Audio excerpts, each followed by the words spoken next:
On this episode of Upcoming Attractions, we've got trailers for Blacklight, The Northman, Death of the Nile, and The Lost City. Plus, our discussions for Encanto, Ghostbusters Afterlife, Power of the Dog, and Addams Family 2. Also, let's talk the season finale of Dexter, New Blood. All this and more on Upcoming Attractions. And we're back for another action-packed episode of Upcoming Attractions. With me, as always, is my co-host, Adrienne. How you doing, Adi? I'm great, Matt. Hey, everyone. And also, as always, we've also got Jesse. How you doing, bro? I'm good, Matt. Hey, guys. How are we? Hope everyone had a good New Year's. I am stoked. And yeah, it is New Year's. Yay! It's awesome. It's our first recording of 2022. And I'm excited for it. Before we get started, though, let's do some plugs. Let's do some shout outs, though.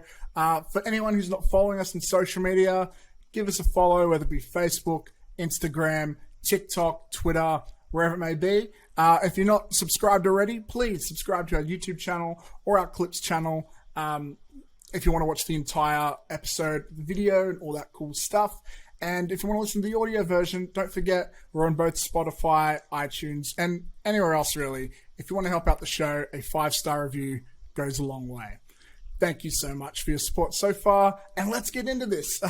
Look, we're going to start with something which may contain spoilers, so if you don't want to be spoiled, check the time codes below. But Jesse and I have been watching Dexter New Blood with certain degrees of enjoyment, and we're ready to talk about the finale. But before we talk, you know what? Let's just dive straight into it. And so, spoiler alert, get ready, guys. Check the time codes if you don't want to be spoiled. Dexter New Blood, the second chance at a finale. Jesse, how do you feel about this finale, bro? I think he's broken. Did we break him? What happened? I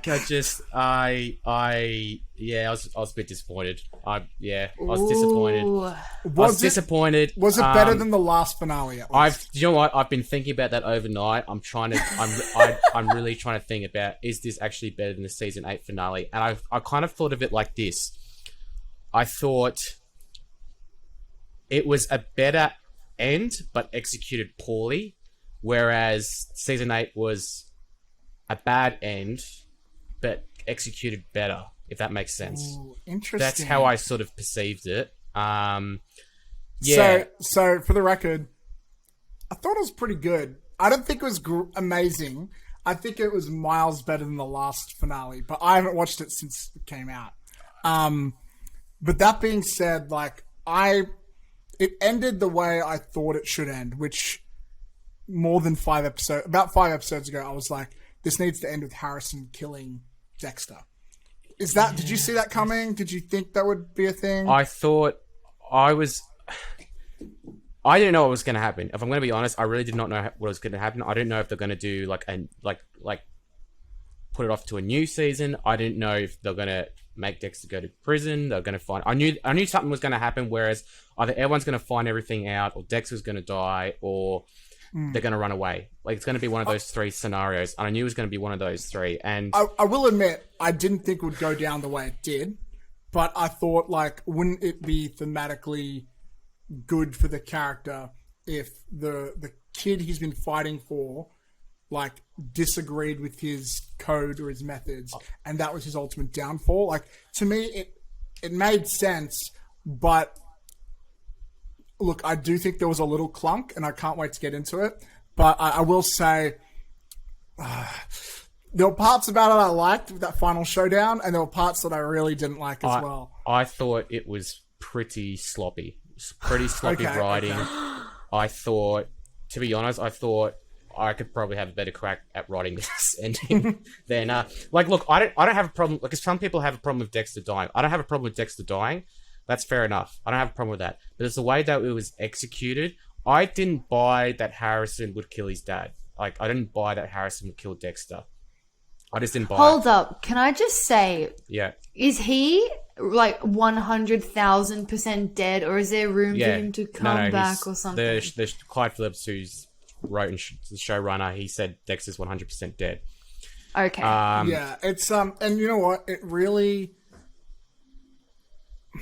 I just I didn't, always. Oh, go on. Okay, you go on. Sorry, I just because like last episode 9, they kill Kurt Caldwell. You know, Dexter and his son, they have this really tight, close relationship. They've just developed because the whole season they're sort of at each other's throats. You know, his son's like, where were you my whole life? You abandoned me, you left me, and Dexter's struggling to tell him his secret, and they're just locking horns. And it's like not until episode 9 where they finally form that father-son relationship and they have a good bond, and then it's like one episode later, nah, I'm just gonna shoot my dad. I didn't buy it. No, in 9, right? When he's like cutting up, sorry, what's that guy? Killer's name again? Kurt Caldwell. Kurt Caldwell, yeah. Played like he's cutting Clancy up Kurt's Brown. body. Who, by the way, he's popping up in a few things lately. I like him as an actor. He was the guard in Shawshank Redemption. Yeah. Oh, yeah. He And he was Mr. Krabs. How is Mr. Krabs a serial killer? Mr. Krabs is a serial killer. What's going on? Dexter, what are you doing to me? Oh god. Look, episode 9 was really interesting, right? By the way, I think Kurt Caldwell, that was the best episode to me. That was by far the best episode of the whole season. Oh yeah. And I think I would put him top 3 Dexter villains. He was a good villain. I would say Kurt, Ice Truck Killer, Trinity Killer, top 3, easy. I'd go the opposite of that. Oh no, I wasn't saying in any order. Okay, yeah. I think I don't know. I haven't thought that much. But look, in 9, as he's like chopping up bodies and all that, like Harrison's trying to understand the mindset Dexter's going through, and he's sort of on board for it. I don't think he was all the way on board, but I think he was at times. But you could tell he was horrified. Yeah, he's not used to seeing someone chop up a body. Yeah, but I think morally he was like horrified as well. Like, and I think he wanted to love Dexter, and because he wanted that dad. But I think it was the right journey for his character to realize, no, this isn't the right thing. But I think to pull it off and execute it a little bit better, he needed to be with Dexter for like at least 1 or 2 more episodes, so we could see that journey of him like gripping to terms with the morality of it all, because that's I liked the idea that we had some moral. We had like a Mexican standoff with the gun, and then like it's both morally and physically. But when Dexter was like, I don't know if I'm getting this right, but I think he's like, oh yeah, you've got to shoot me. Yeah. Just shoot me now. And he's like, okay, and shoots him. That's when I'm like, I just didn't buy it. I didn't buy it. They had me until that point. They actually had me. I liked the stand up. Although I do think killing the coach was. I didn't buy that either. Like, I thought he could have put up more of a fight, you know? I didn't buy that Dexter would have done that. I just, you know, I get, because he said, he didn't want to kill him. How did he kill him? Did he like break his neck or something? I didn't even know how he really killed him. Like, I don't know if it's actually physically possible. He kind of. I don't think it is. He snapped his neck. Yeah, I think supposedly he snapped his neck through the prison bars, but I don't know how you would get the leverage for it. You know, I don't either. Like, but Dexter always was like, and this is what I love about the finale. I just wish they executed a bit better. Is he's always been like, you know, rule number 1, don't get caught, but he's never really had to struggle with that rule. Like, I don't think he's ever killed someone to escape before. And then no, he has. Did he? Well, he wasn't caught, but LaGuardia in season 7 caught him cutting up a body because she set a trap for him, and Deb was forced to shoot LaGuardia because she had a choice by the shooting. True. She had a choice. And I guess he killed Dokes as well, didn't he? Well, he didn't kill Dokes. No, that was that chick. Yeah, his girlfriend killed Dokes. Yeah, but I think maybe this is what they were trying to do all the way back then, but like they did it a bit better here. But like when Harrison's like, hang on, you say we only kill bad guys.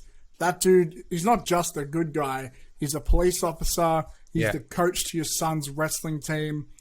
He was legitimately a good man. And I love seeing that. And that's the thing that snaps with Harrison, to be like, oh no, like I'm not like you.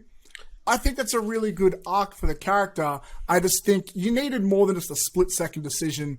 Okay, kill me. Like, I thought it'd be better if Harrison was like, just get out of my life. Let him go. Yeah. Or maybe Dexter's like, well, I can't. What I thought was going to happen, and maybe I would have liked a bit more. Dexter would be like, well, I can't leave any witnesses, and he tries to kill Harrison, and Harrison kills him in self-defense or something. Like I feel like there needed to be a bit more of a reason for Harrison to pull that trigger. You know? I would have rather him, or something like Harrison set a trap for him to get caught again, or something like that. I didn't buy like. No, but Harrison was on board at first. But like, I didn't buy as well.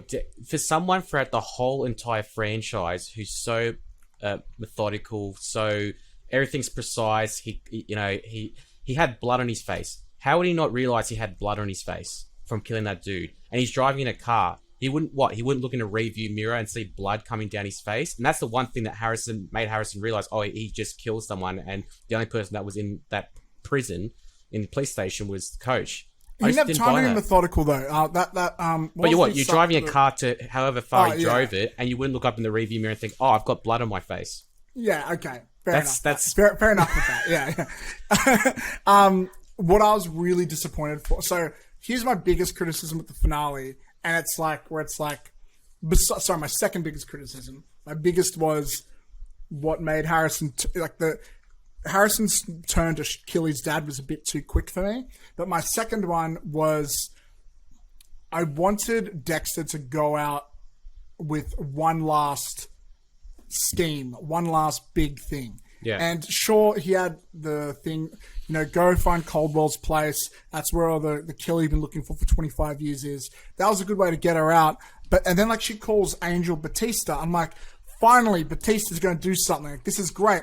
You're going to make it full circle. And he's got LaGuerta's file. Yeah. And I'm like, fuck yeah. And then I was waiting for that final showdown with Batista holding a gun to Dexter. He's like, I thought you were dead all these years. And then his girlfriend's there. So he's got his girlfriend, his ex-best friend, and his son, and they've all got guns to him, and they're just like, Dexter, just like, put the weapon down or something, you're going to go to jail. But it never happens. It never happens. Like, that is what the finale needed. It needed that extra level of climax, and I do appreciate they went with an emotional thing with just Harrison, but I feel that would have pushed it further. And maybe there was scheduling issues with the actor or whatever, but we needed a showdown with someone from Dexter's old life and him. Yeah. And they set it up perfectly, Batista, but they didn't pull it off, No. I haven't even seen it and I'm upset. I've read a theory where someone said it would have been interesting if Dexter went through the prison system and he confronted Batista while being sent to Florida through the prison system. I thought that would have been extremely interesting if they did that. Just kind of fessing up to everything, and he says to the court or the judge or whatever, I did this because I'm killing bad people. I will say the one thing I did like about the finale, was the fact that Harrison makes Dexter realize, and I have problems with Harrison. To me, Harrison was an annoying character. I'm sorry. I don't know if it was the actor or the way the character was written, but to me, he was just annoying. And that's added fuel as to why I even disliked it even more, the fact that he killed him. But anyway, that's another thing. Anyway, I'll just say the one thing I did like was the fact that Harrison made Dexter realize that at the end of the day, Harrison thinks Dexter's being like a vigilante. He's killing bad people because he wants to save people. But at the end of the day, Dexter's not doing that to save people. He's just doing that because he needs to kill people. He has an urge to kill people. Yeah. And he's just channeling that towards people that are bad. And 100%. That's the one thing I did like. Yeah, oh, me too. And that's what needed to happen. I think that was the right arc for both Dexter and Harrison.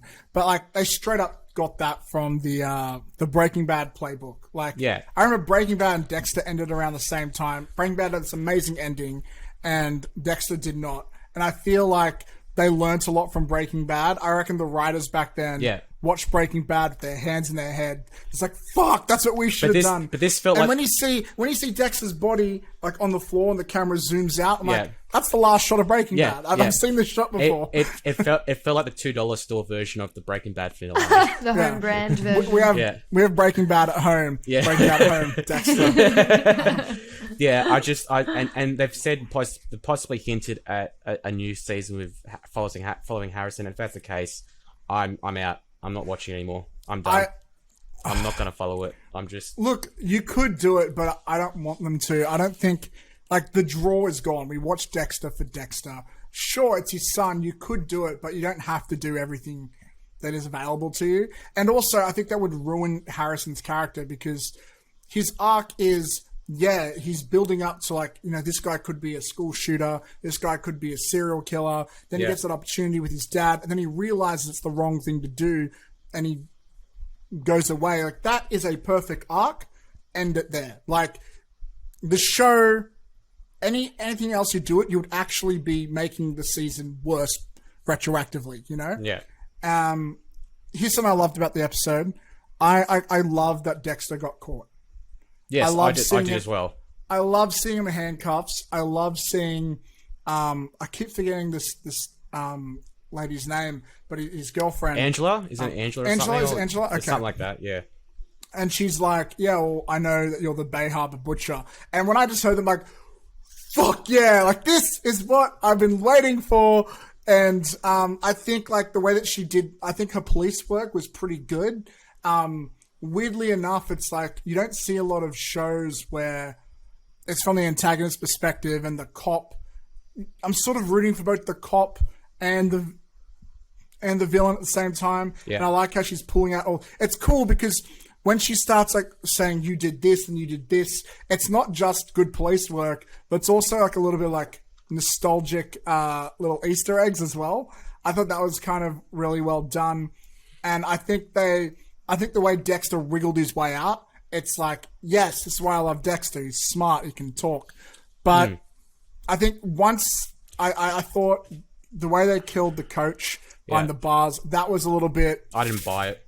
I didn't buy it. But Dexter's never lived in a full world of 100% realism, so I'm like, I guess I can live with that.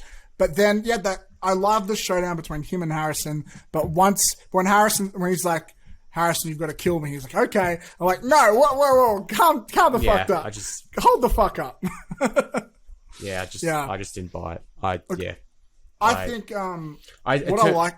Oh, go on. Oh no, I was just gonna say like I put it on a similar to quality to season 8, like maybe mildly better, but I wouldn't put it like really. I was just a bit unsatisfied. I loved the opening of it. I loved when Angela caught him, which I gotta say as well, it's pretty impressive considering the fact the FBI in Florida couldn't catch him for all that time, but this small town cop in this small town. I guess it's because like she was close to it. But, yeah. But the opening was really good, but yeah, I just wasn't. I was just a bit unsatisfied with the finale. Yeah. But anyway, I just kind of feel sorry for Angela. She's been through so much. Also, low key, I get why she let Harrison go, but yeah, what if she didn't? I kind of think like, what if she didn't? That would have been interesting too. But look, overall, I think it's a lot better than the last finale. I don't think it was perfect. Yeah. But you know what I've realized? There aren't a lot of finales out there for shows that nail it 100%. No. Even so this was at an acceptable level for me. I know it wasn't for you, but like it's annoying how a few small changes I think would have gone such a long way. Oh, without doubt. Yeah. Without doubt. I think if they just made a few small changes to this, I think it could have drastically improved it. So yeah. Let me ask you guys real quick, just before we segue on. Let me ask you, what are some like finales that have pissed you off? What are some terrible finales? Oh, straight up Game of Thrones. Like, yeah. That's it's so sad. No one had to think about that one at all. Just Game of Thrones. Move on. Like, I mean, whenever, and you know what? I feel like there have been a few season 8s lately that have ended really poorly, and I think season 8ing is a term. Like, because of Game of Thrones. We definitely talked about it on the show, yeah. Yeah. Dexter season 8 was disappointing. Game of Thrones season 8. You know what was an amazing season 8 finale? But it wasn't a finale. It was Scrubs. Scrubs had an amazing finale at season 8. I've heard, yeah. But then they had to spin it off to a season 9, and that just tanked. Oh, you know what else comes to my mind? It was Lost. Do you remember? Like, did you guys watch Lost back in the day? I think I watched the first episode. Good call. I stopped pretty early on, but like when the finale came out, I watched so much things on YouTube about it, and I was like, wow. So like they literally had no idea. The writers did not know what they were doing. But that series is so fucking long, isn't it? Like the series is like ridiculously long. It's like I think it's 8 seasons. You said, right? I'm pretty sure it's 8. If they pushed it to 9, then yeah, like that's just way too much. Did you watch all of it, or? I watched it religiously until a polar bear appeared on the island, and I went, fuck this shit, I'm getting out. They don't know what the hell's going on. And then I remembered reading at the end, I waited until the finale aired to watch it. Yeah. And I was so happy I jumped ship, because they had said that because the idea was so gripping, they didn't care about the ending. They just gave them the money to fund the show. So they were figuring it out as they went, which is like writing taboo. Like, you never go in without your beginning, middle, and end. Like, that's the most important part. And they fucked it up. And then, we're in limbo. We're all dead. What is that? It's been a dream. I watched online something about with the way Lost was actually created as a show. Excuse me. Was really unique because they weren't given a lot of time to put it together, and they were just like, we have a slot, let's do something experimental, and they kind of put this together like, oh, it's an amazing pitch, but they're like, we'll just figure out the end game when we get to it. And writing for television isn't like what it is now. So yeah, I think that's true. A lot of TV writers look at Lost as an example of what not to do. Like, it's a lot what to do for like setting up a show, and like I think that really laid the groundwork for shows like Walking Dead. But when it comes to like finales, it's like, okay, just do the opposite of this. Here's a season 9 finale that was very controversial. Did you guys ever watch How I Met Your Mother and the finale to that? No, I did not. So I was a diehard fan of How I Met Your Mother. There's a new show coming out which looks terrible called How I Met Your Father. Yeah. Looks garbage. But the finale, a lot of people hate it, and that makes me mad because I love the finale. You're a rare breed. Because what it does is, I think it's great writing. Like they've left breadcrumb trails the whole way. Like the whole point of the show is Ted is like telling the story to his kids, but he's a bad narrator, and throughout the show he always like he leaves facts out, or he changes facts. Like whenever they're smoking weed, he always says we're eating a sandwich, and so you'll see them eating sandwiches sometimes, but really they were high. Like they'll do things like that. Yeah. And what the twist is, and they filmed the ending at season 2, so the kids was the same age. Which, oh, by the way, today Bob Saget, who did the narration for this show, just announced he's dead today. So rest in peace. Yeah. Absolute legend. So I'm glad I'm talking about a Bob Saget thing here, because I think he recorded the voiceover for that at the same time. But the finale is, in the final season, it takes place over this wedding holiday where Robin's getting married to Barney, and the mother is a main character. She plays in the wedding band, but she meets everyone except Ted until the final episode. And so everyone meets her and everyone loves the mother. But then the twist happens, and you find out the reason he's telling the story about How I Met Your Mother is because she died of some disease a few years ago. And he's trying to work up the courage to get back into the dating game. And he's kind of like trying to get the approval of his kids. Okay, that doesn't sound that bad. But here's the thing. It's because he wants to ask someone out for a date, and that person is their Aunt Robin, who he's been in love with since episode 1. So the whole show has really been a love story between Ted and Robin, how it's all about how in life the sometimes the timing isn't just right with relationships. And now that he's like late in his 50s or something, the timing's right now. And so it ends with him asking Robin out on a date, and the kids have approved. But which is so romantic and it's beautiful, but the fans got crazy because they're like, he meets the mother and then she dies in the next scene. How dare you? Rah, rah. So there is an alternate cut and ending, and you can find online, but it's nowhere as good in my opinion, because the themes of it's so much more romantic when you think it's about Robin, but the mother is a red herring. But I'm gonna get some hate. Someone's gonna email. Someone's gonna send me death threats for saying I love it. But I think it's an amazing finale. Or maybe not. Right. It's not a perfect one, but yeah. I love the Sopranos finale. I know a lot of people that's very divisive, but I really enjoyed it. And I know because it cuts. I don't know if you guys know, but it cuts to black, and everyone has all these interpretations of what it means, and I'm pretty certain I'm pretty certain in my view of what it meant. But everyone's got these different interpretations of and stuff. Yeah. I really liked it, so I've never seen it, but there's an amazing joke in BoJack Horseman where it takes place in the past. And there's this girl who's like she's a TV show editor, and what happens is like something happens, and she drops a VHS cassette, and it's actually like the final scene recording. Oh my god! and so the reason that it cuts to black in Sopranos is because this video editor lost this thing because of BoJack. That's hilarious. I'll tell you one finale a lot of people haven't seen for a terrible show, but I like the finale. Is I never really watched it, but 2.5 Men. You know how big that show was, and with the controversy with Charlie Sheen. At the time, there was rumors.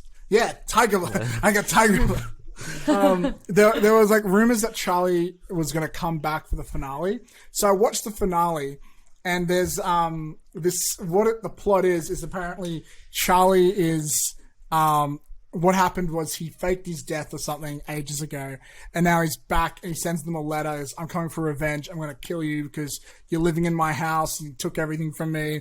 And Charlie, and they're like, oh, well, he's a drunk. He's always a drug addict. He's not going to do it. But they get scared, so they go to the police station to report it. Where they meet the sergeant, who's played by Arnold fucking Schwarzenegger. Yeah. And he recaps apparently like all 15,000 seasons and talk about how stupid it is with what's his face, Ashton Kutcher, and then it was kind of like, and I watched him like as a guy who hasn't watched the show, it's like that's pretty cool, but then it ends with the worst ending of all time, where they have like a Charlie Sheen lookalike, and he's walking to the house to like get revenge, and then just before he knocks on the door, a passing helicopter drops a piano on top of him, killing Charlie Sheen's character. And then to make it even more cringy, it zooms out and you see the director that Charlie Sheen fought with behind the scenes. And he turns off and looks at the camera and he's like, winning. And then another piano falls on top of him. And it's still like, what the fuck am I watching? It's like, yeah, I get it. You killed him out of spite. Fair enough. But then like you like do like a nah, to him on a national network channel. It's like, bro, just grow the fuck up. Because they couldn't commit to making fun of Charlie Sheen, they had to kill the director as well. It's like, what? It's like, I didn't even know that was the ending. That's insane. Charlie clearly was not the only drug addict on that set. Oh, without a doubt, no. But Charlie Sheen really went off the deep end. Like, he really went off the deep end. Have you seen how he looks now? Yes. Not recently. Yeah. But he hasn't aged well, put it that way. actually, a few years ago, he appeared in a Lil Pump music video called Drug Addicts, where Charlie Sheen and Lil Pump are going around like a hospital or something. They're like stealing all the pills and stuff out of like medicine cabinets. It's fucking crazy, dude. But look, we've spent way too much time on this subject. Let's get into the meat and potatoes of the episode. We've been recording for like 25 minutes so far, so goddamn. Look, let's get into the trailers for today. Let's kick things off. We've been laughing. We've been saying some jokey jokes. Maybe we should keep it going with some fun and talk about The Lost City. AD, I feel like this is really up your alley. What do you reckon of this trailer for The Lost City, starring was it Sandra Bullock, Channing Tatum, and Daniel Radcliffe? What a combo. As the villain, because I am so excited for this movie. I love when Daniel plays evil characters. His repertoire over the last like decade has been so good, and he's really versatile. And I love that he's always also happy to take the piss out of himself. So seeing him be a villain and be sarcastic, I'm so looking forward to. Plus, I'm really looking forward to Brad Pitt as well. Oh yes, Brad Pitt. Yeah. I forgot. That trailer looks like name. Like, what the fuck is happening? Big names. It's also someone did point out that it's basically a straight up remake of Romancing the Stone. I don't know if you know what that movie is, but I grew up watching it because my parents loved it. I've heard of the name. Like, what's the deal with that? So, Romancing the Stone, it's literally like exactly the same. This, let me find. Wait, so like it's the actual. So it's a romantic novel writer and the cover model who thinks he's the character.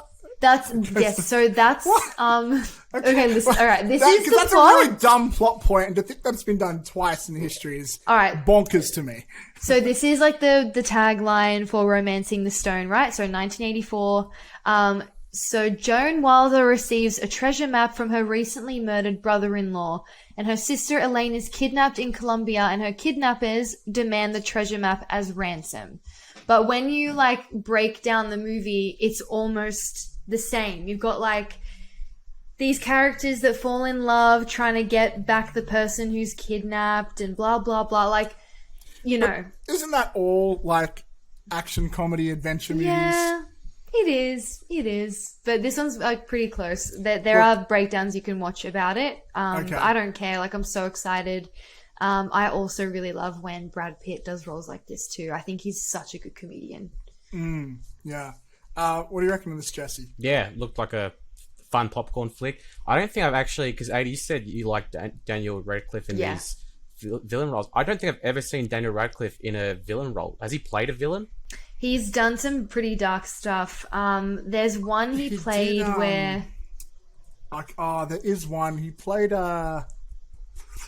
I gotta look it up. I know gotta I've seen look it him do up. it before. I know he wasn't a villain, but I really did like him in Guns Akimbo, which is pretty gritty, like very against his. I feel like he's trying really hard to play anything that's not similar to Harry Potter. Yeah, like he's really trying to prove to everyone he's more than just the character. And to his credit, I think he's doing a great job of it because he's played some really, really out there characters. Yeah. You should actually watch, I would highly recommend Horns. It was probably one of his darkest films, like, afterwards. Was he a Have you villain in seen that? it? No, I haven't. Was he a villain in that? So he progresses into becoming one. Like, people demonize him and accuse him of like a rape and a murder that he did not commit against his girlfriend. And then he starts growing horns, like the worse that the situation gets, until he basically just becomes a devil. And because the people like turned him into that. It's really, really good. Even when it's one of those movies where when I think about it, it makes me feel uncomfortable still. And I saw that years ago. So he was the bad guy in Now You See Me Too.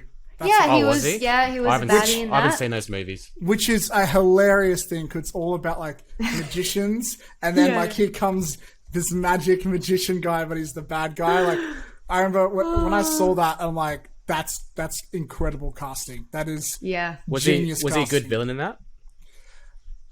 He was fine. I think the problem with casting Daniel Radcliffe in a villainous role is it's like casting Tom Holland as a villainous role. He's not physically menacing, but he's a good actor. You don't have to be to be a good villain. Yeah, but it helps. I would say it really helps. You don't have to, but I think it helps. But he had a good, like he was good enough. Like he ticked the box. I wouldn't say no one particularly does an incredible job in those movies. So in his defense, so yeah, but I enjoyed him as a villain. Speaking of casting, this film's cast, like I remember that's the thing that stood out to me the most. It's like hats off to the casting director for this, because this is a weird combo. Like usually when you see movies these days, it's like, oh, Jonah Hill's with Leonardo DiCaprio again, Dwayne Johnson with Kevin Hart again. But it's like always, a unique one.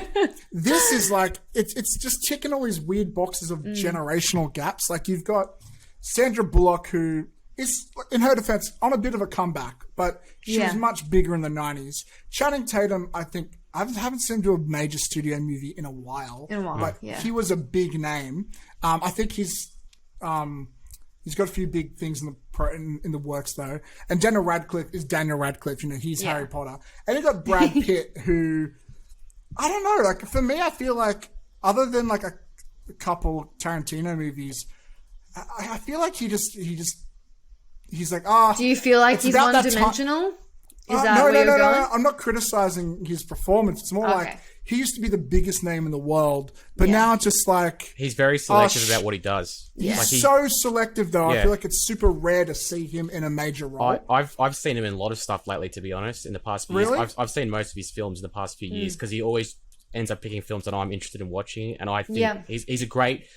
He does a lot of serious, very awardish indie or artsy types of roles, and I love the films he's done, and but it's also great to see him do like a fun popcorn flick like this. I haven't seen him do a fun popcorn flick like this in a very long time. I can't even remember the last movie Oceans is probably the last one I can think that was and Once Upon a Time he was hilarious. He was in Deadpool 2 for like a frame. Yeah, I was gonna say, like that was probably the world's easiest paycheck. He was literally there. My God. Like, if you told me that was a photo and not like video footage, I would believe you. Oh, he played the weatherman on the Jim Jeffries show. Sounds like a comedic role. That's I crazy. really adore him. He takes his work so seriously, but my favorite genre he does is always comedy. He's just so funny. He's because he's not afraid to take a piss, like out of himself or out of others or whatever. He's just up for that. Exactly. You know, he'll do the serious stuff, but he'll also do, you know, if it's a good, well written, you know, comedic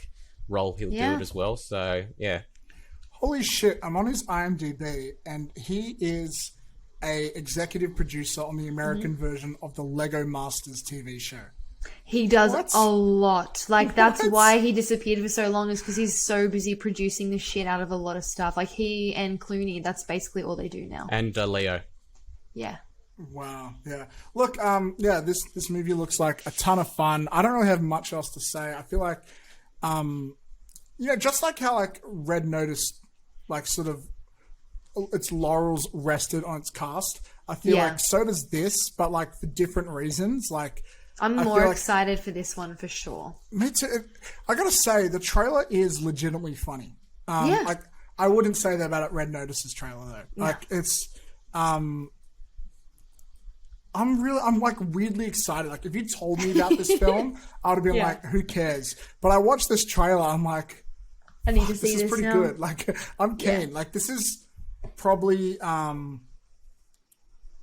the out of the more comedic films of 2022, maybe one of the ones I'm looking more forward to. Yeah. But that being said, it's been abysmal for comedy films lately. I was just looking back on 2021, and I think I only can think of 2 films that were released that are even considered straight up comedies, and they both tanked. Like, oh boy, it was a bad year for comedy. But it's gonna be a great year for the Oscars, maybe. Okay, I don't have a segue. We've got a few films here. Here's a film that might have some Oscar, but would it? I don't know. The Northman looks like an interesting film. I have no segue for this. That's fine. Do we need a segue, how do you though? segue? We could just go. We don't. But like, I take pride on my segues. Okay. I feel like I'm usually good at them. Your C-grade segues. My C-grade segues. Hey, C's all right. C's all right. C's still a pass. You didn't It's a fail. passing grade. All right. I think it's Alexander Skarsgård, Nicole Kidman, Claes Bang, Anya Taylor-Joy with Ethan Hawke, York is in it. Yeah. York, and William Dafoe. Dafoe. Gotta love Dafoe. He's the greatest. Jesse, what do you reckon of The Northman? It looked like a historical epic. It's by Robert Eggers, who did The Lighthouse and The Witch, which got a lot of praise. I still haven't seen either of those. I've got The Lighthouse. I got it on DVD ages ago, and I still haven't gone around to watching it. I need to just sit down and watch it. But yeah, it looked awesome. Looked amazing. It gave me like a very Vikings kind of vibe. I'm keen for it. I'm just trying to think what else. Sort of like, almost like a Revenant kind of vibe. The Revenant. With the snow and stuff. Yeah, and visually looked gorgeous and like very gritty and dark. And I'm totally keen and down to see this. And it's done. It's just. I can literally see you scraping the barrels of thoughts. I'm trying to think of some good adjectives besides interesting. It just looked really gritty and I'm trying to. Is this like an original screenplay or is this a? It is an original screenplay. I have heard that Eggers said it was based on Hamlet. So, I mean, Hamlet is a really famous pretty universal story about the struggles of power and the corruption of power. But yeah, it is original. It's original. Looks like it's going to be very violent and good action. So without a doubt, I'll be seeing this. I'm down. Eddie, anything else to add before Jesse arms us to death? Before he arms us to death, I was really visually impressed with this trailer, and the cast gripped me straight away. Who doesn't like an epic revenge thriller? I also feel like Vikings has been the only Viking-themed thing for the last 5 years, so it'll be really nice to have a cinematic piece that, to complement that sort of trend. Like, I feel like they really brought it, like they proved just how popular that period can still be. So I'm really excited to see it on the big screen. I think that's really interesting you bring that up, because you're right. There aren't a lot of movies or shows about Vikings. But you know who's like loving Norse mythology and Vikings lately is video games. Like a couple of years ago, we had God of War, which is still considered one of the best video games of all time, and the sequel comes out soon. There's another game called Hellblade: Senua's Sacrifice, which was, I played it very recently. It's a really emotional story about dealing with themes like mental health and like mental illness. And that took place like north, like the word Northman is said a lot in that. Yeah, okay. And a sequel's coming out about that too. There's a few others, but the names escape me. But like Norse mythology and Vikings and all that. There was a game a few years back called For Honor, and you could play as Vikings. I know that one, yeah. Like Vikings, like the video game, so it was one of the Assassin's Creeds, one of the more recent Assassin's Creeds did Vikings. So Valhalla, yeah. Yeah, Valhalla. So it's like, it's funny. It's like, it feels like movies are just catching up to video games with this. But, oh my gosh, some of these set pieces in this are so visually stunning. They look amazing. Yeah, like, I'm just wondering I know it's like, the cinematographer isn't everything. Obviously, the set design, costuming. I'm just going to look it up. Who's this guy? I found him here. Jaron Blashek, and he's done. I'm pulling it up. I've probably butchered his name. Sorry. Yeah. Okay. So very common collaborator. He did The Lighthouse, The Witch. Yeah. Frey. Really interesting considering like. He also did King Arthur, didn't he? Robert Eggers. The one with Keira Knightley. I'm looking at the cinematographer. So but I was thinking like maybe he also did that. Did they pair up on that too? It would make sort of sense. Like that one was also a visual feast for the eyes. Not here. To be honest, a lot of the films this guy's done, I haven't heard of, let alone seen. It looks like he comes from more of a he's doing a I can't pronounce his Nosferatu. name. Nosferatu. Yeah, remake. Yeah. Wow, that'd be interesting. Looks like that. Yeah, it looks like Robert Eggers really likes collaborating with this dude, as well as Willem Dafoe. So he's also definitely he's got a thing now, like with Anya Taylor-Joy since The Witch.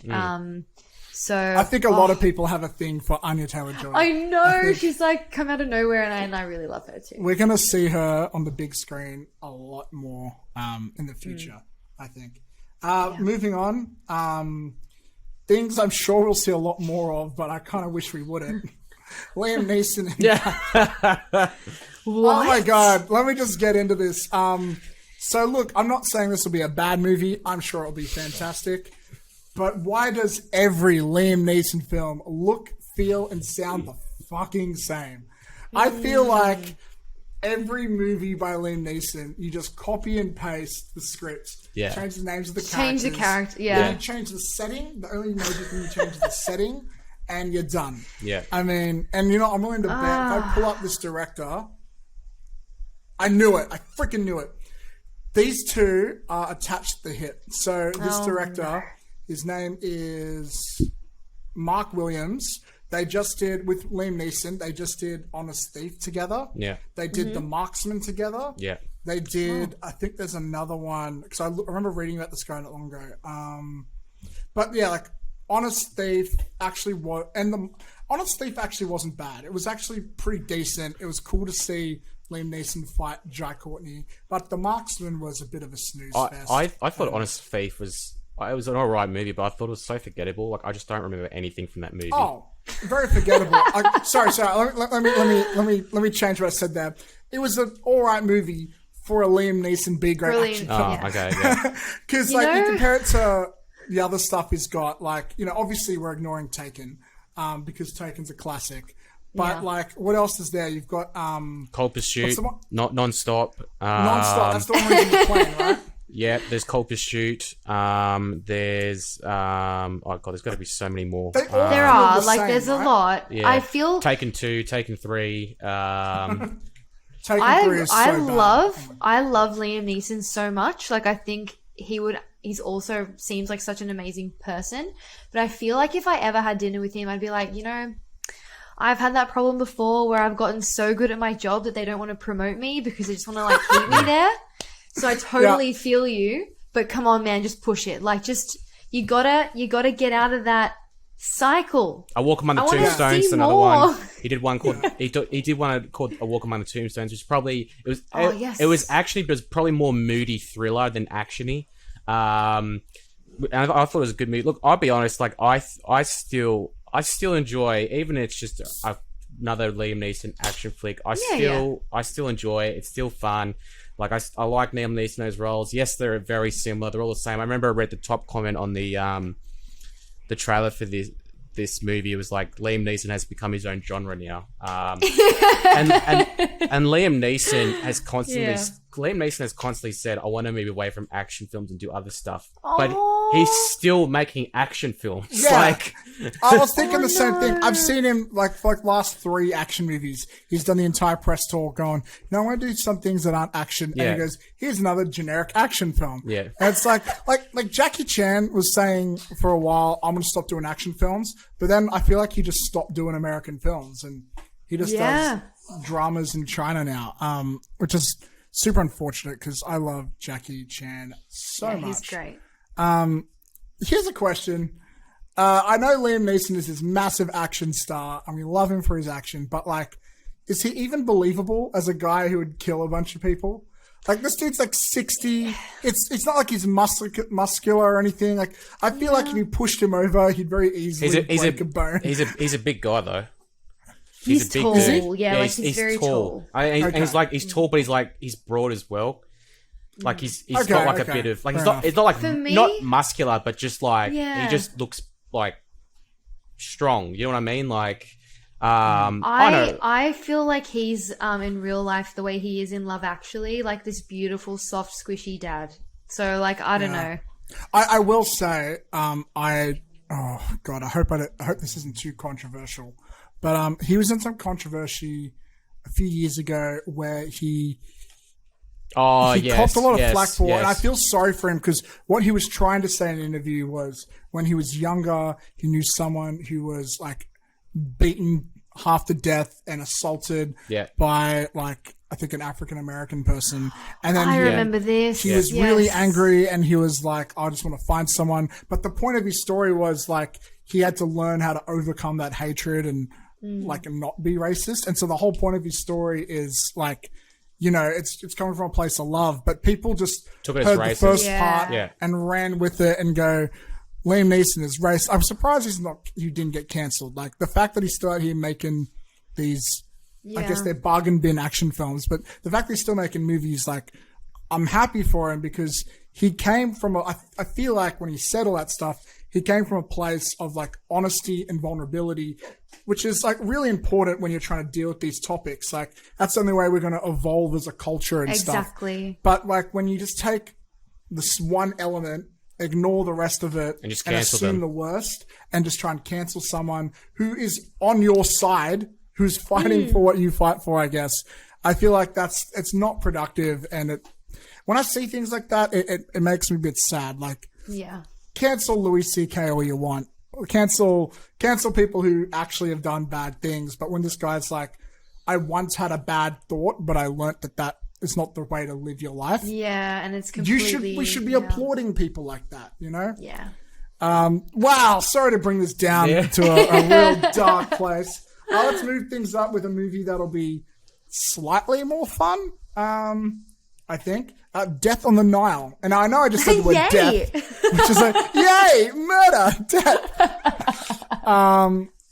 I feel like you'll know the answer to this question, AD, but do you know this has a connection to Murder on the Orient Express? That is right? correct, because both books were written by Agatha Christie, who invented the character Poirot, one of the most famous detectives in all of literature, who I think, like, Kenneth Branagh was, like, the only choice to play him, really. He suits him to a T. I remember in school we had to read Agatha Christie for extension English. I was not a huge fan, but I really enjoyed Murder on the Orient Express, although I had a feeling that the ending was how it was about halfway through, so I wasn't entirely surprised. Hopefully this one will be a little bit more hard to decipher throughout the film, but the cast is pretty good.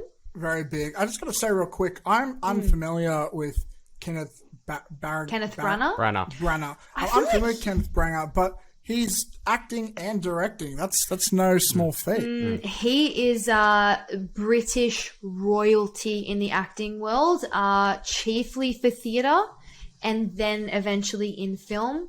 He is one of those, like, auteurs. He is a writer, producer, director, actor, thespian, everything. So he's sort of like, without being in the 70s and 80s age bracket like Dame Judi Dench or Michael Caine, he's like a younger British royalty of acting alongside, like, Emma Thompson. Right. I'm just looking him up now. You would have seen him in a lot. He's done a lot. Except for Harry Potter and the Chamber of Secrets. But, Sorry. Dunkirk. Oh, wait. Was he the bad guy in that? No. No. The person who fights Snape He was on Lockhart. the table. Was he Gilroy Lockhart? Gilroy, yeah, Gilroy. And he was The muggle who pretends he's, like, got powers. No?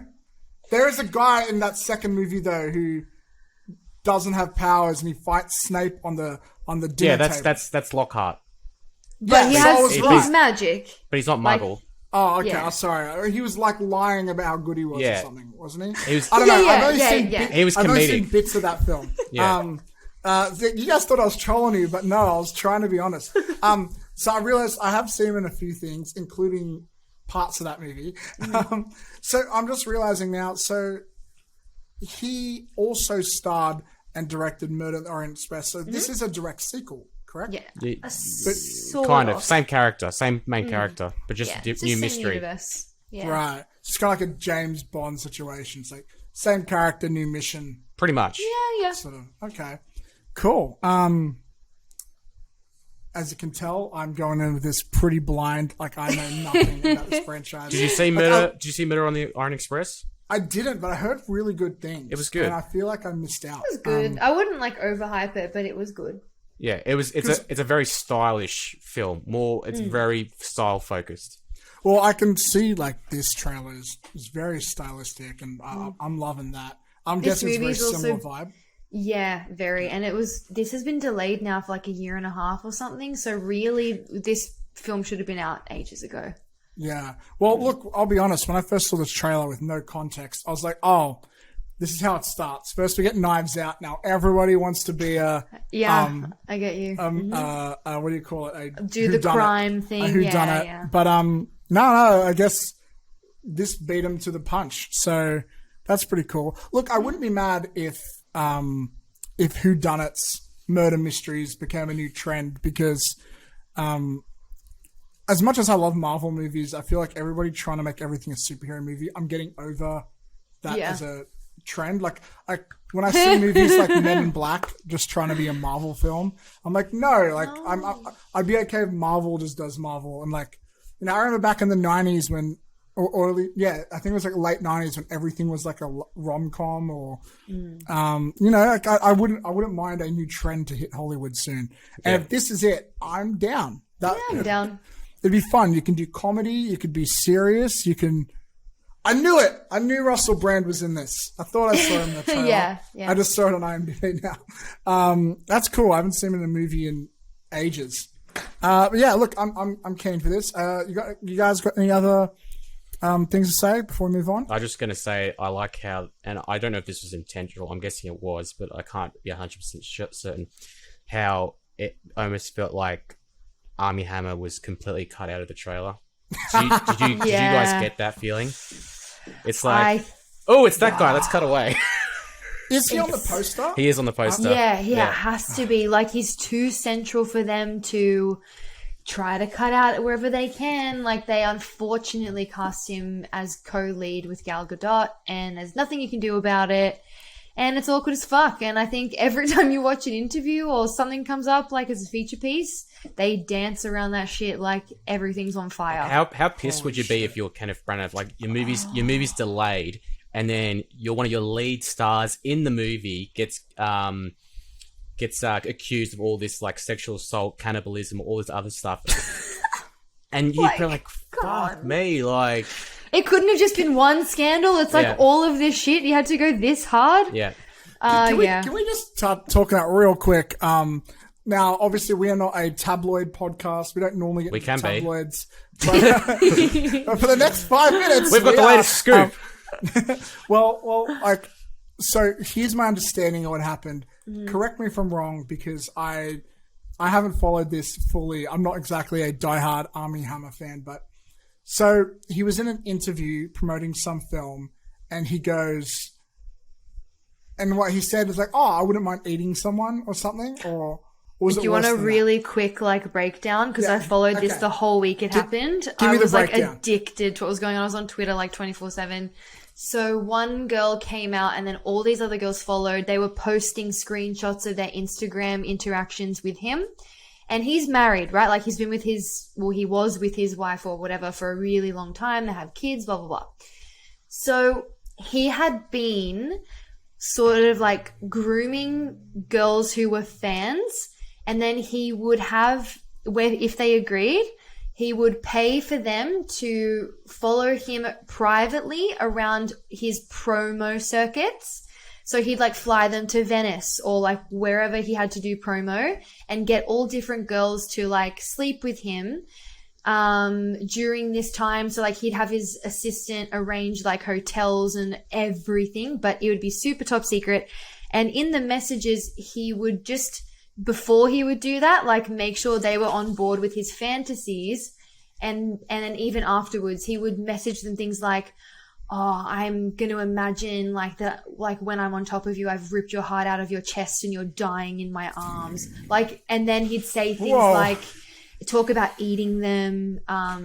It's some Mortal Kombat shit. Holy hell. You can find the whole, like all of these screenshots. And the thing is, you cannot escape that shit. Like, you cannot twist it. You can't go like, "LeMayo, that was a joke."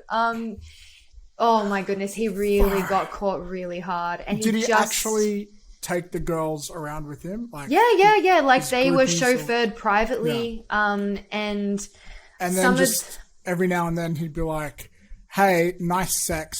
Just letting you know, I was imagining I was ripping your throat out," or something. Yeah, or he'd say that beforehand or after or whatever, and then they would feel really uncomfortable and not realize that this guy's actually like for real. Like, one day he's going to do it legit. Yeah, and then he just completed, I believe, 9 or 10 months in rehab straight, and that's his first rehab step. For what? Like, for like rehab for eating people. For like mental illness, I suppose. I don't know, like to reflect on his actions, but I don't think that's going to be enough to get his name cleared, because he got cut off of like 5 movies instantly. Yeah. And he got dropped by his agent, didn't he?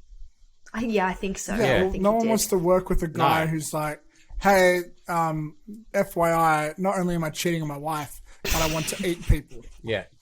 Like technically he's done nothing illegal. Like, he's done other than he got cheating on his wife. He got accused of sexual assault, didn't he, as well? Yeah, like a whole bunch. Like, the girls said things like they were happy to, like have an affair with this movie star, but they didn't understand how cooked he was in the head, and they felt really scared. And the thing is, in press and stuff, the press and stuff, he seems pretty normal. Like, you wouldn't suspect a guy. Like, he comes across as just a normal dude. He doesn't come across as like this really deranged kind of. I guess it wouldn't be obvious. That's the things with kinks, I guess. It's like anyone could have their own weird fantasies, and like if you're not hurting anybody, like good for you, I guess. But and look, I guess at some degree, you know what? No, I'm not going to feel sorry for him. He cheated on his wife. Fuck you. Yeah. That's a shitty thing to do. You're a shitty person. Also, you're a millionaire. I hate anyone who's a millionaire. Yeah. Because give me your money. That's why. That's why. But, wow. Okay. Thanks for that crash course.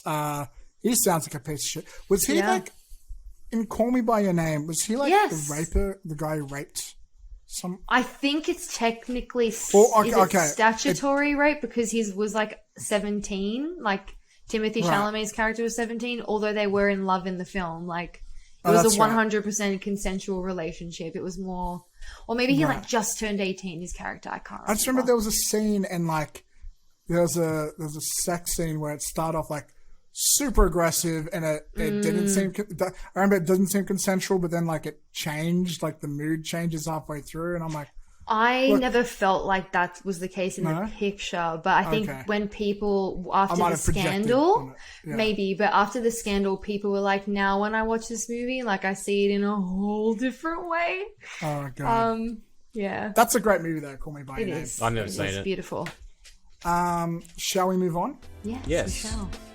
Spoiler alert. The following film discussions will contain spoilers. Encanto, Ghostbusters Afterlife, Power of the Dog, and Addams Family 2. If you don't want spoilers, check the time codes in the description below.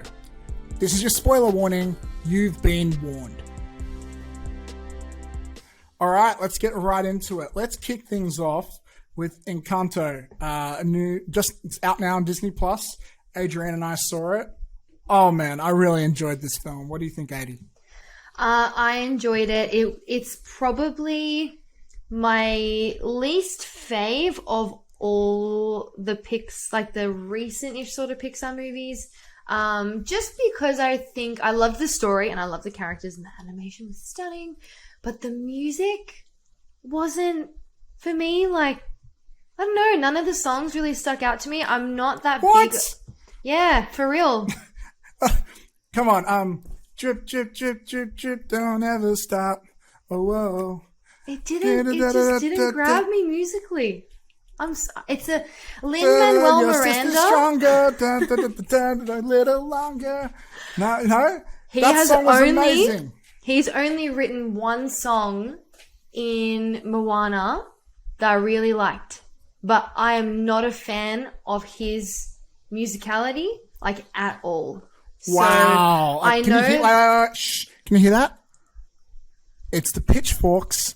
It's the angry mob. They're coming to get you. Well, you can't talk shit on Lin-Manuel Miranda. Yes, you can. He's the most celebrated human being on the planet right now. I think that's upcoming attractions. Hot take of the week. You know what? I'm so sorry, but I will happily roast my marshmallows on their little pitchforks with flames because Hamilton is my least favorite musical I've ever seen in my life. I couldn't even finish it. What are you even talking about? I don't like. I'm sorry. I find him insufferable, and this is intense.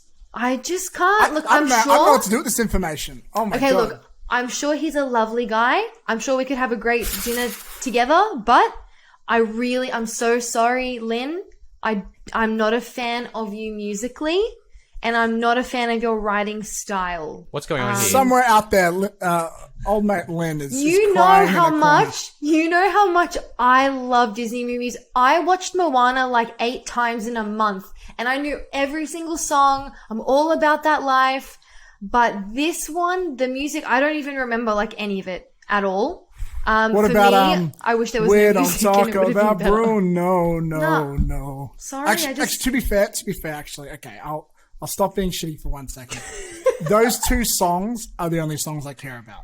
The other song, I feel like there actually wasn't a lot of songs in this one. There were, but they were very, like, similarly paced. There was no, like, big song of the whole movie. You know how there's, like, one big one? No. That everyone knows? I feel like Pressure, the one about Stronger, like, that's a massive song. Like, okay. You don't have to love it, but you are right. There are some like songs, like there's this one near the end, which is just like it's in the background, just chilling. which is weird for like a animated musical. Like I feel like when I watched the 80% of Hamilton that I could watch, it sounded to me very similar to an Adele album where I don't know where track 1 starts and when track 20 finishes because they're all blend. Like that is how it felt to me. Not even that it was like bad. There was just nothing that captured me. I didn't cry. I didn't get emotional. Like, I don't know if I'm dead inside right now. No. I'll give you that. When you go into a Disney or Pixar film nowadays, you generally expect to cry your balls out. Even cry if your it's beautiful out. and not like sad, you still cry or something. Like this one, the emotional story through line, it's not like that. Like, it's about her finding a place within the family and stuff, but it wasn't emotionally like those movies. I don't think it was trying to be. Like, I really think what's interesting about this movie is how different it is. Like, it's not a big adventure where you go to 100 different places. Like, it kind of all takes place within a house. There is no central villain. It is. I suppose it's Bruno for like the most of it until you meet him. Well, he's like a red herring. You think he's going to be a bad guy, and then it's like, no, it's just like we have if anything, he's just a misunderstood good guy. He was my favorite. Like in the end of it, he was my favorite. He was great. Wow. Like, actually, going back to Lin-Manuel Miranda, you watched Tick Tick Boom, right? Did you like Tick Tick Boom? Yes, I really liked Tick Tick Boom. I guess the problem with that, I was going to go, but he directed that, but he didn't write the songs, I think, because it's an adaptation, right? Yeah. Yes, that's correct. Damn. Look, let me say something I did love about this film, though. Look, I don't think it was as incredible as a lot of people are making out to be. Like, some people are saying it's like one of the best movies ever or whatever. Like, I'm like, I don't know. Like, I do think it was better than Luca, but I digress. But that's like, okay. I don't think it's better by much. Like, I actually prefer the animation style, like the art design of Luca, I think. But what I love about this is, one, the colors. Yeah, the colors are stunning. So beautiful. And then something that really stood out to me, especially during the pressure like a drip, drip, drip, don't ever stop. Sorry, that song is so good, I think. But, I'm really glad that you love it. Yeah. Oh, man, I sing it to myself. I don't know the words, but I sing it to myself all the time. But I noticed it in that, like the choreography and the way the camera moves. I did notice that. It's next level. I noticed the camera work. Like the camera, like it's doing things that you can't do in live action, which is amazing. And it's doing all these cool twists. And I know that's not new for a Disney film, but the way it's incorporated with the dancing choreography, like it's next level. And I was just like, why? And I looked it up online, and apparently this is the first Disney film, I think. I might be completely wrong here, but I think it's the first Disney film where they actually had a live action choreographer, and I think they motion captured or had live references to do. So, like, there's a scene where it looks like this girl's doing a TikTok dance, and unsurprisingly, people have been doing it on TikTok, I have seen. It's because, they had a real choreographer. That's no accident, but for sure. I think it goes a long way. And I think moving forward, I really hope that Disney and Pixar, where if they've got songs, it's usually a Disney film, and if they don't, it's usually Pixar. That's how. Because I think this is Disney. Was it Disney or Pixar? I'm actually not sure. I think it's Disney. I'm not sure. You know what? I think it's Disney. But just you know quickly on that note though, before, right? Like in La La Land, that type of musical camera work is what they input into Encanto that I hadn't seen before, and that was my most that's what impressed me the most about it. I really liked that. It felt like you were watching a live action musical. So it is a Disney film. So the way I normally remember it is, if they're singing, chances are it's not a Pixar film, it's a Disney film. I'm sure there are some exceptions, but but I hope that some Disney takes moving forward is more of that choreography with the dancing in their musicals, songs, because I think it really like it's crazy to think that Disney are capable of stepping things up, but I think that really stepped those scenes up. I will say, I think they could have used one or two more songs. I'm not saying that to be mind-blowing, but I don't feel like there were many songs in this movie. But it was spaced out too much. Yeah, or like, I feel like there were like long stretches where there weren't songs. Maybe that's why it dipped a bit for me. I don't know. Yeah, like, I don't know. Like, I feel like there are two amazing songs, in my opinion. Two amazing songs, but the others are really forgettable. Like, there's one in the beginning where it's like, oh, this is the generic Disney song, like, How Far We'll Go, or Let It Go, or whatever. Yeah. They had the nice opening track, and then they had two really great ones, and then everything else I can't remember, to be honest. Yeah. But look, I think it was really good. You seem disappointed. I think it's the first time you and I have disagreed on air. So that's, a milestone. Yeah. Oh my gosh. So obviously after this, we're going to have a punch up. Yeah. Straight up. I know your address. So. Yeah. But let's move on to our next topic. Our next topic for today, let's move the spotlight back onto Jesse. Jesse, neither of us, Adrian and I, haven't had a chance to see this yet, but it is on Netflix. Power of the Dog. It's got a bit of Oscar buzz. What do you think of this one? So Power of the Dog's directed by Jane Campion, based on a novel by, I think his name's Thomas Savage, who wrote a lot of westerns. And yeah, it's a western. It's set in Montana, but they shot it all in New Zealand. Jane Campion's Australian. She did she's done a whole bunch of stuff, but I just can't remember off the top of my head. And it stars it's set in Montana in North America, and it stars two brothers that are like wealthy ranch owners, George and Phil Burbank, played by Jesse Plemons and Benedict Cumberbatch. By the way, are they believable as brothers? Because they do not look. They don't look alike at all. They don't look alike.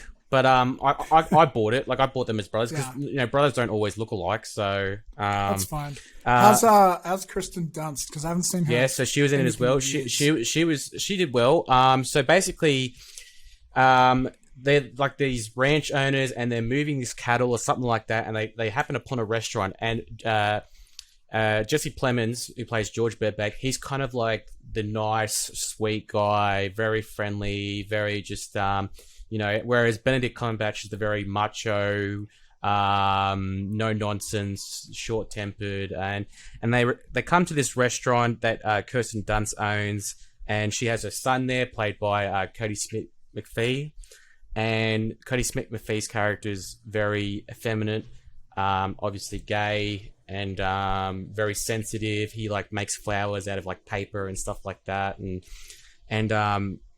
Benedict Cumberbatch's character, who's with all these like blokey ranchers or whatever, he picks up on this and basically makes fun of Cody Smith McPhee's character. And then Jesse Plemons and Kirsten Dunst fall in love. They start a relationship. Kirsten Dunst moves into their home or ranch, and that really pisses off Benedict Cumberbatch's character, and he starts things to antagonize her. And there's a scene where she's playing the piano, and she's just like, because she likes playing the piano and she's doing it by herself. But then he comes in with like a banjo, sort of like a Deliverance kind of thing, where he's trying to mimic her playing on the piano, and he's like really trying to intimidate her because he can't stand her, because he thinks that she's just there to take their money. He doesn't think she's there because she generally loves Jesse Plemons. And he also has this thing against women, and you don't know why. His character puts up like this huge macho front, and as the film develops, you find out that he's actually indeed gay, and I guess he puts up that macho front because he doesn't want to, he's sexually repressed, he's angry, he's irritated by everyone, he doesn't like anyone. And he did really well. I thought his performance was well. All the actors did well. He starts having a friendship with Kirsten Dunst's son, Cody Smith McPhee, and because he can kind of understand where he's coming from, because Cody Smith McPhee is a very effeminate kind of gay man, and I think he can kind of see, he can relate to him or whatever. And they start a friendship. But the thing is as well, because of his intimidation towards his mother and his antagonism, Kirsten Dunst starts developing an alcohol problem. She starts becoming an alcoholic, and she just spends her days just drinking alcohol like around the property, or she'd just lay in bed all day and just be drinking alcohol or hide alcohol bottles, and she just becomes like a really depressed and just becomes an alcoholic because she can't stand Benedict Cumberbatch's character. And her son sees this, and her son ends up developing a close friendship with Benedict Cumberbatch, and towards the end of the movie, tricks him and deliberately infects him with something.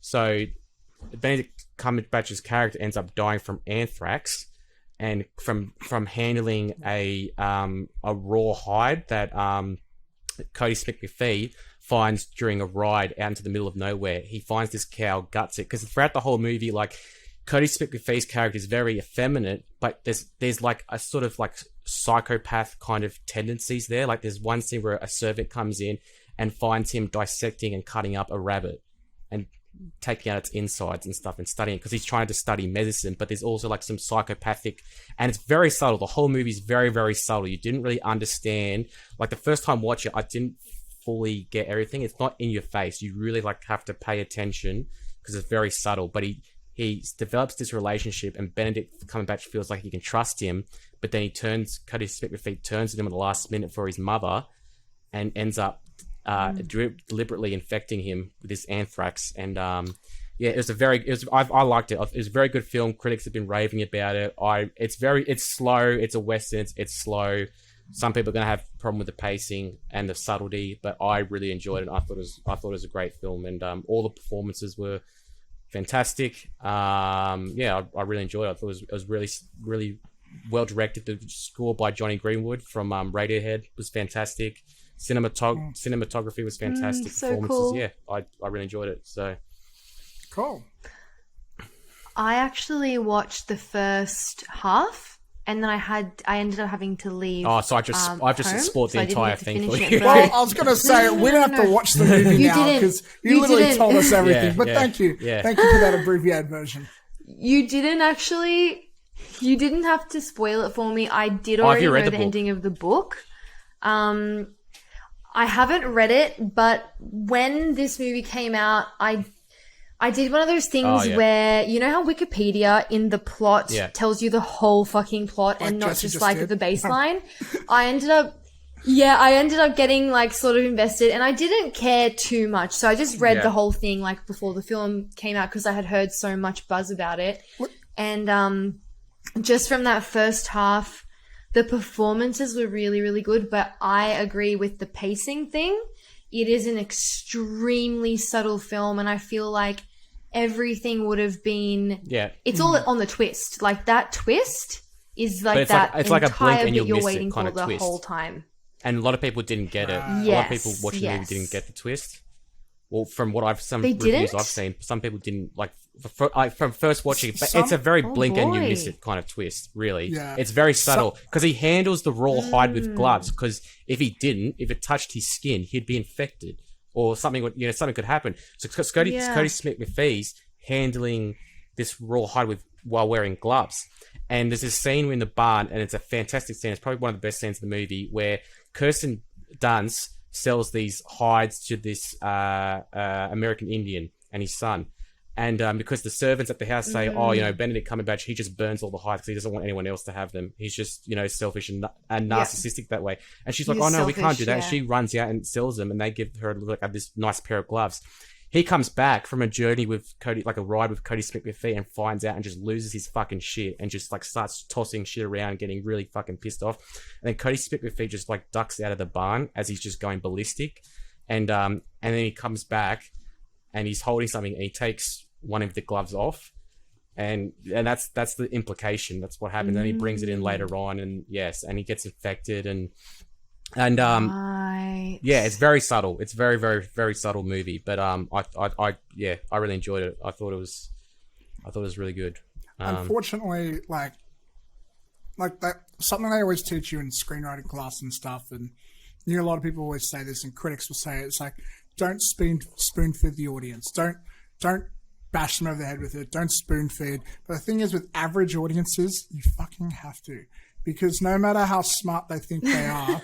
Unless you have a character literally say, oh no, he took the glove off and that gave him anthrax. So don't you see, it was me all along. Like, if you don't have a line like that, the average cinema goer or the average person right over their head, unfortunately. Yeah. While more, nuanced and I love the fact that in the movie, it's like Jesse Plemons' character's straight, but he's very softly spoken, very kind, and whereas Benedict Cumberbatch's character is actually gay, but he puts on like such an aggressive macho front, because you usually, when you perceive it, generally, this is very generally speaking and stereotypical, but you generally perceive a straight guy's more blokey and macho, whereas the gay guy's usually a bit more effeminate, softly spoken, but it's like switch, and I thought that was kind of interesting how it switched. Well, that's the whole like dialogue about toxic masculinity and stuff like that, right? Like it's you can't pinpoint like just one I feel type. I feel like there's another movie, I can't think about it right now, but it's the same sort of idea, And that stereotype, it's so not accurate. And it sounds like this film did a good job at portraying that. But I'm sure some ignorant people out there probably watched it and go, well, how come the guy who acts gay was the straight one and the guy who acts straight was the gay one? Well, like, No, it's because you're an idiot, buddy. Like, that's not how... I mean, like sexuality Jesse Plemons didn't act effeminate, but he just acted very, very, warm, open. Like even when that scene, not alpha male. Yeah, like even when Benedict Cumberbatch just losing his shit, like Jesse Plemons just kind of like, calm down, man. Apologize for whatever's happened. Like he's just trying to calm it. It's just like he doesn't, so not over the top. All right, so you enjoyed it? Do you recommend it? Yes, I recommend it, but it's not for a casual audience goer. It's not. Do you think this has a chance at any Oscar categories? Without a doubt. Yeah, it's all the actors in this brought their A game. I thought they all did well. I was all invested into their characters. Jane Campion did fantastic directing. This will without a doubt get some nominations. So yeah, it's a great film. Cool. Moving on to... We've got two left. We've got Addams Family 2 and Ghostbusters Afterlife. We'll probably end on a big one. We'll end on Ghostbusters Afterlife. And I'll just real quick review for Addams Family number 2. I haven't really thought about talking about this because it's a kid's movie that it's very surface level. There's not a lot of deep layers to it. But I enjoyed it. Like I'm a big fan of the Addams Family. I loved it as a kid. Both the live action and cartoon. The new take on Addams Family, look, it's not the direction that I would have loved to see this franchise go in. I really wish they would go a bit more gothy or a bit more emo. Like they are dark, like aesthetically, and it's always like, oh look, they're freaks, but they're out in the mainstream. But then they'll play like rap music that's like very pop focused and stuff. And I know it's for kids, but I kind of miss the Addams Family when they're a little bit more gothic, a little bit more dark. But look, this one was fun. The voice acting was just as good as the last one, which is all right. The story with this one is there's a possibility that Wednesday might have been, as a baby, switched around in the hospital. So they're not sure if Wednesday's actually their daughter or not. And there's a lawyer chasing them who, as they go on a family road trip, and he's chasing them, trying to be like, oh, we have to do a DNA test or whatever. And that's kind of the plot. Look, the jokes for kids were like, there's some nice slapstick there. For us adults, there are a few references to like horror stuff. Like there's a Jaws reference, there's a Carrie reference. There's another one, but it's escaping my mind. Look, I had fun with it. It was cute. I do actually like. This might be controversial, but I actually do like the art design of the new Addams Family. I know it's like radically different, and it's very like Illumination inspired. It's not by Illumination didn't do it, but like if you watch Despicable Me and the Minions and all that, like it looks very much part of that world. And I know a lot of people like adults like fucking hate that shit, but like I think they kind of pull it off. I think like if I look at the original cartoon that I grew up on Cartoon Network watching, I look at this, like it looks good. I've I have one criticism, but it's not the movie's fault. It's just I'm fucking overseeing Snoop Dogg appearing in children's cartoons. Cousin It is played by Snoop Dogg, and he raps because of course he does. But like on Christmas, I watched another animated show on Netflix called Trouble, starring rapper Big Sean for some reason. But there's also a dog in that name who raps in it, and also played by Snoop Dogg. And I'm sorry, but Snoop Dogg, like, this dude once, like, he almost went to jail for being a gangbanger, you know? And now he's like, oh boy, he does the menu log, Just Food's fucking theme song. Yeah. Oh my god, like, just look at his IMDb now. I'll pull it up, okay? I'm gonna list all the kids' films I can see at a glance, right? This is not a big thing. But yeah, Addams Family 2. He did Trouble, where he played a rapping dog. He did, what else can I find here? He did, I was looking at the other day. He was in Addams Family 1 as well. Fucking over that dude being a kid's film. He was in, he was a marijuana plant in Lil Dicky. I guess that's not for kids. That's fine. Of course he was. I'm struggling to find more, but I know he was in, If I was better timed, this would have been a great TikTok clip. And he was in Pitch Perfect 2. He was in... that's right, he played Smooth Move in Turbo, where he played an animated snail, I believe it was. Oh my goodness. He was in... That's right. You know what? He's got such a long list. I can't go through all this. But yeah, I'm just overseeing Snoop Dogg in kids' cartoons. It's not funny because kids probably don't even know who Snoop Dogg is anymore. He's not culturally relevant, in my opinion, anymore. Like, he hasn't released a good song in like 30 years. Yeah, like, he's not really associated with music much anymore. He's more associated with being Snoop Dogg. Or he's associated with weed. Oh, yeah. Yes. He's either selling a weed product, or he's like a celebrity cameo. Like, he probably plays himself. More than plays other characters. But it's like, he's not even, like, he releases music from time to time, but no one fucks with it because he's not what he used to be. He's just look. It's hard. I feel bad talking shit on Snoop Dogg because he's so likable, but oh man, like, I don't understand why he's being cast in all these kids' cartoons. Because it's like the kids don't know who he is, so they don't get the joke. And for us adults, I don't know, I feel like I'm beaten over the head with it. Oh, he's in another kids' movie. Like, what? Yeah, sorry. I'll just move on. Addams Family 2, I had fun. I liked it. My girlfriend and I, we love Wednesday Addams so much. We literally named our cat Wednesday. So there you go. Very cute. Moving on, let's close it out today with, oh man, I really wish I saw this, but I didn't. Oh, you have to. Adrienne, you saw Ghostbusters Afterlife. I did. What do you think? I loved Ghostbusters Afterlife. I'm a fan. I grew up on Please the movies. don't spoil too much, by the way. I won't. Please don't spoil I won't spoil too much. But thank you. I just have to tick every box of the film. Jason Reitman directed. He has done so much. He's done like a perfect blend of comedy and some darker stuff as well. Like, he did Twins, like with Arnold Schwarzenegger back in the day. Oh, I love that movie. Whiplash, Jennifer's Body. He's probably most famous for like Juno and Up in the Air.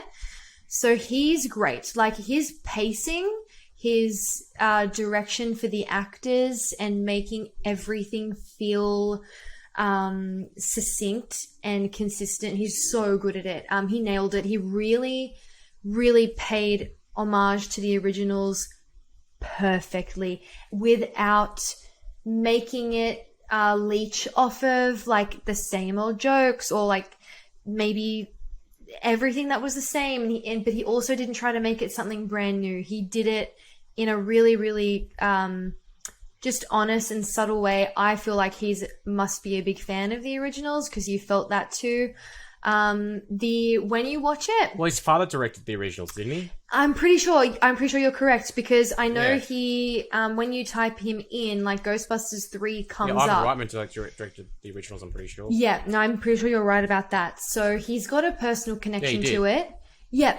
and you feel it. I'm going to say the first half, it feels like there's 2 acts of the film. So for me, like the first act, it is paced a tad slower, but it builds a really important foundation in that you understand every character on a very deep emotional and personal level, so you care about them for the whole rest of the show, and you get to know all of their sense of humor. It's very much a comedy like the originals, even though there are darker elements for sure.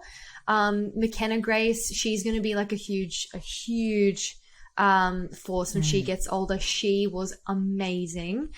Finn Wolfhard is like the classic teenage brother who doesn't pay attention to anything until like shit's hitting the fan.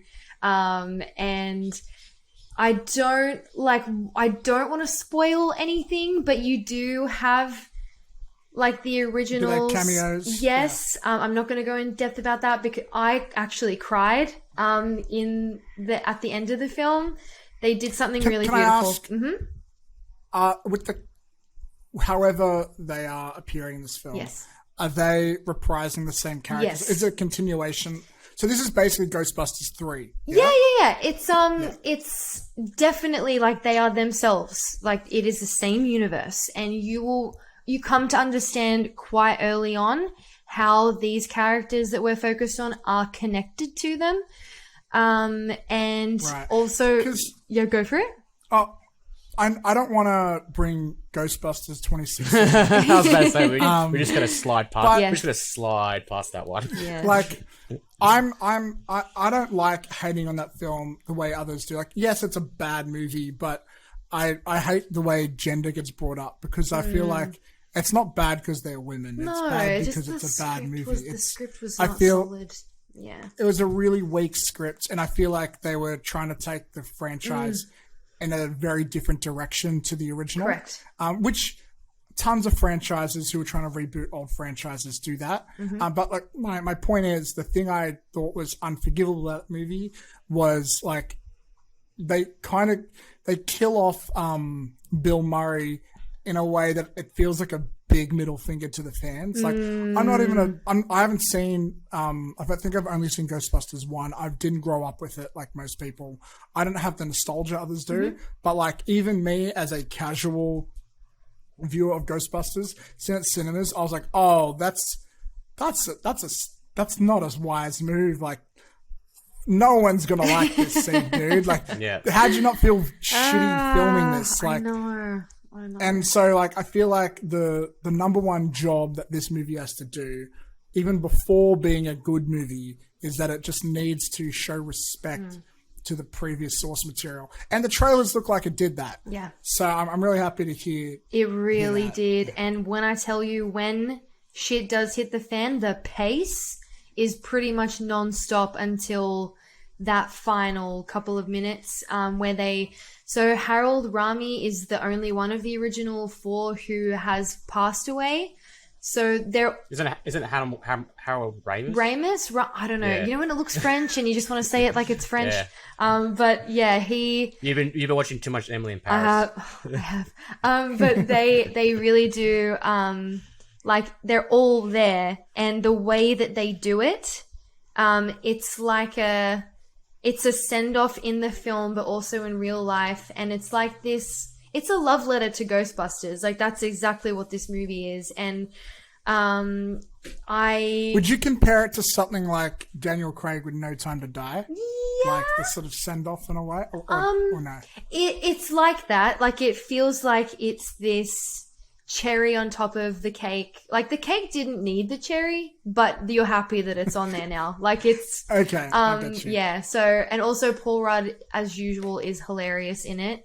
He's so sarcastic, it's incredible, and his chemistry with the kids on screen is just so much fun. I would watch it again, and I would say, like, this is one of those sequels that has just as much of a place as any of the other originals. Oh, that's nice to hear. Yeah. So that's my take awesome. on Ghostbusters Afterlife. Definitely see it. Wow. I can't wait to see it. Just COVID scenario right now. It's a little bit hard to go to the movies. I can't believe I was able to see Addams Family, honestly. Yeah. Any other thoughts, comments before we wrap things up with Addams Family? No. Before we go, I would like to say that I had a quick look at Snoop Dogg's IMDb. And I'd just like to once again say, so here we go. Snoop Dogg needs to stop appearing in children's shows. I'm over it. I'm over seeing Snoop Dogg. He was a gangbanger. Fair enough, he wants to do the menu log, YouFood song, whatever. But here's a quick list that I put together in 30 seconds, right. Okay? He does voices in the following kids movie. Addams Family 1 and 2. Turbo. SpongeBob movie, Sponge on the Run. Right. Trouble. New Looney Tunes. Ask the Storybots. Sanjay and Craig. I'm not 100% sure it's a kids movie, but it looks animated, so whatever. He was also in Arthur and the Invisibles, Arthur and the Revenge of Maltazard, and he also did a voice as, I think he was a horse or something in Racing Stripes. I don't That's know. a lot. I just saw it on DVD. That's a lot. That's It's a too lot. many. His songs are about doing drugs and shooting people in the face. He's directed his own porn. Has he? Why is he in kids? Yeah, it's called Doggy Style, obviously, Yeah, of course because it he's is. Snoop Dogg. Yeah, of course it is. So, Snoop Dogg. It's not funny putting him in kids' movies anymore. I get it. It was funny once, but it's not funny anymore. Maybe. I'm just over the joke. Maybe I'm sorry. he's trying to reach 420 credits on IMDb and then he's going to stop. Like, I feel like he should do that and then, like, Wow. yeah. I don't know. Anyways, that's it for us today in upcoming attraction. Wow. That's almost being- that's almost as bad as Bat Segways. Yeah.